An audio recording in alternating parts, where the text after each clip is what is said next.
Sa Marikina City, nabagok ang ulo ng isang bata matapos siyang maihagis ng kanyang nadulas na ama. Para sa detalye, may news to go si Glenn Huego ng Super Radyo DZBB. Glenn! Sa sobrang dami ng bitbit nga sa paglilikas, isang ama ang nadulas sa isang evacuation center dito sa lungsod ng Marikina at nabitawan niya yung isang taong gulang niyang anak na lalaki. Ayon dito kay Ginoong Alla Chica, ang Red Cross volunteer, masyadong maraming dalang mga gamit yung ama ng bata na si Danilo Vidanes at nang madulas ito ay nabitawan niya ang kanyang anak. Nabagok yung ulo ng bata at isinugod na ito sa ospital ng Rescue 161 ng Marikina City.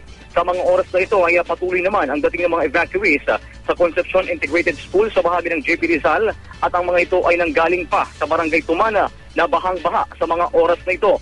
Samantala lala sa bahagi naman ng Provident Village hanggang Bewang na ang baha at tumilikas na rin ang mga residente doon at ang kanilang mga sasakyan ay iniakyat na nila sa tulay sa kahabaan ng A. Bonifacio upang hindi na ito malubog pa sa baha.